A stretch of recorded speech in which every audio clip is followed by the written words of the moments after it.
কোরবানির উত্তম পদ্ধতি আসলে নিজে কেনাকাটা করা, নিজে উপস্থিত থেকে এটা হলো জবাই করা।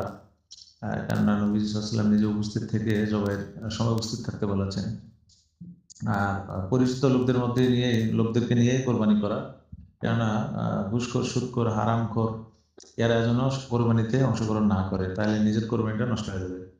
সেক্ষেত্রে যদি এমন হয় যে ওজন করে পশু বিক্রি, তো ওজন করার দ্বারা উদ্দেশ্য যদি তার মূল্যটা জানা উদ্দেশ্য হয়, যে তার গোস্ত কয় কেজি হবে, গোস্ত খাওয়া উদ্দেশ্য না হয়, মূল্য জানা উদ্দেশ্য হয়, তাহলে যাবে।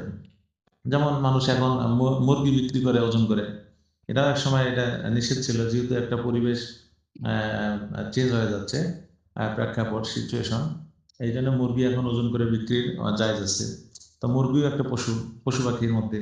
বকরি এখন ওজন করা হয়, গরু ওজন করা হয়, এদের যদি মূল্য নির্ধারণ উদ্দেশ্য হয়, তাহলে এটা অনুমতি আছে।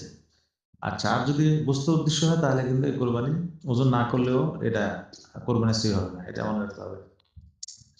আর অচেনা লোকদেরকে শরিক করা যাবে যদি যে প্রতিষ্ঠানে আপনি দিচ্ছেন তারা যদি নিশ্চিত করে যে আমাদের এখানে যারা শরিক আছে, শরিক সবাই মুসলমান এবং তারা হালাল ইনকামকারী, হালাল উপার্জনকারী, তাহলে যাবে। বিশ্বস্ত হতে হবে।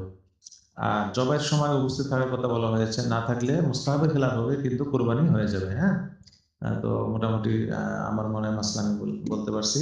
এইভাবে যদি কোরবানি করে, তাহলে আমি যে নিয়ম বললাম, এই নিয়মের সহজ নিয়ম এবং উত্তম নিয়মটা মেনে চলবেন, তাহলে যার যার কোরবানি শুদ্ধভাবে হবে। আর এই উল্লিখিত নিয়মে আদায় করলেও হবে, কিন্তু অনর্থক হচ্ছে।